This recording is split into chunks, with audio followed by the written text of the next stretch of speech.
Good afternoon, and welcome to the 2026 JFN International Conference.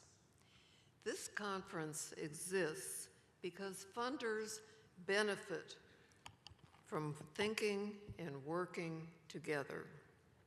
The questions we face are complex, and they require perspective, patience, and collaboration. Over the next few days, we'll hear ideas, test our assumptions, and continue conversations that extend beyond this conference.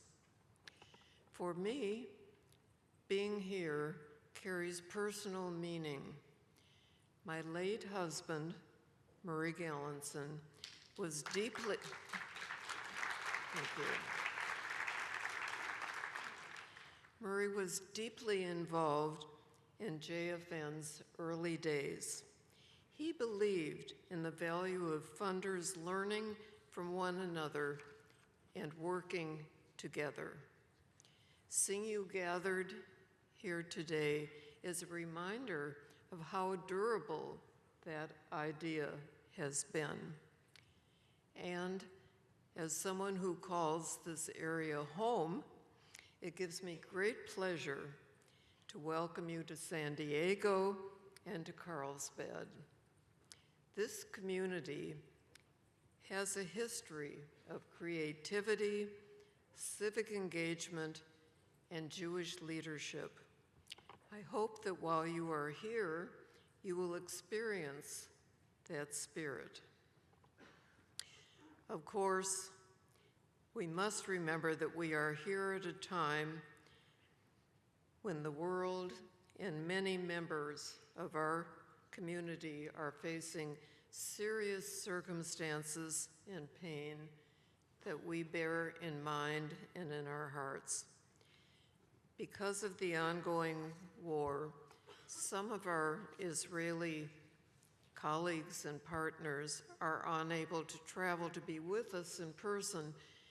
And so, fortunately, technology allows them to join us remotely, and they're able to remain a part of our conversation. In times like this, it is particularly important that we come together as a network and dig into the necessary work that we are determined to do. I want to briefly remind everyone about something that makes this gathering distinctive, and that is that JFN maintains a strict non-solicitation policy. This conference is a space for information exchange and relation building, not for pitching. And that makes our conversations more open and useful. JFK has a code of conduct that governs our time together. We are committed to maintaining an environment that is respectful, inclusive, and free of harassment. Over the next few days, I encourage you to introduce yourself to someone you do not yet know, to ask a difficult question, to share what you are wrestling with. The strength of this network has always come from its members who care deeply about the future of Jewish life and the role that philanthropy plays in that. And with that, I'd like to introduce you to my Israeli co-chair, Ronny Douek.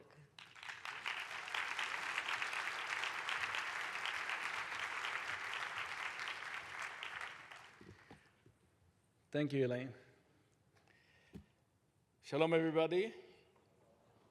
I can hardly believe I'm here today, especially when my son Ariel, who I just heard, is about to enter Lebanon with the Commander Brigade. I was able to speak to him just before he switched off his phone a couple of hours ago. Let me begin by honoring those who lost their lives in this war and by wishing a full recovery to the wounded. I thank the brave servicemen and women, American and Israeli alike, who left their families behind and are risking their lives so that we can gather here today and continue building the future of the Jewish people.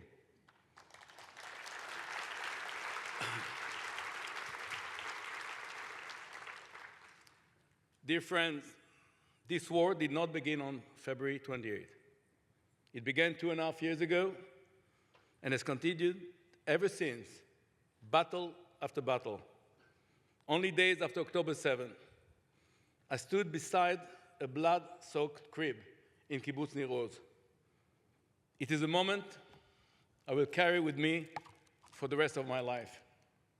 Entire communities were destroyed, with thousands of refugees scattered around the country. In face of this devastation, each of you felt the need and the responsibility to step forward and make a difference.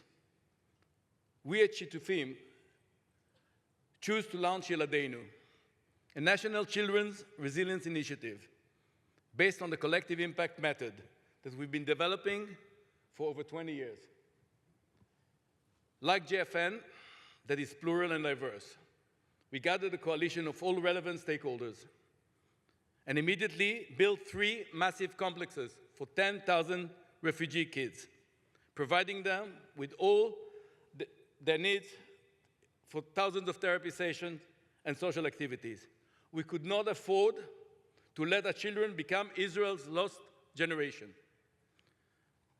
As a co-chair of this conference, I'm honored to be here among so many friends and colleagues, and I'm excited to learn with and from the diverse members of JFN. Each and every one of you has always been an incredible partner to Israel, and never more so during these years of war. We've all been tested in ways we never imagined, and you responded immediately with unparalleled emergency campaign. Kol hakavod.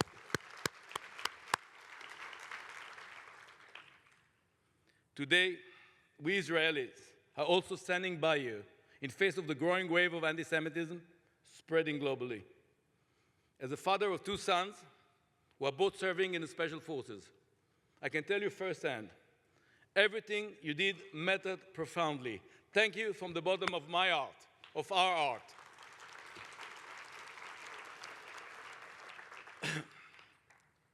In a recent event at my Tel Aviv home, the IDF general, Eyal Zamir, told a group of American Jewish leaders that he sees himself as the chief of staff of the entire Jewish people. And he is right. As we work together through this crisis, one thing became very clear to us all. There is no separation between diaspora and Israel. What happened in Israel affects the entire Jewish world and vice versa. Protecting our people, fighting anti-Semitism, saving democracy, building broad coalition to impact critical issues, and educating our children about Jewish solidarity, these challenges are all connected. If we want our civil society to maintain its independence, its effectiveness and moral authority, this is the new world we need to navigate in. When I look at the spirit of my kids and their generation, who are fighting and winning this war, what I see is determination, commitment, and especially hope. And this is the resilience we're experiencing here today at this conference. The future of the Jewish people is being written right now.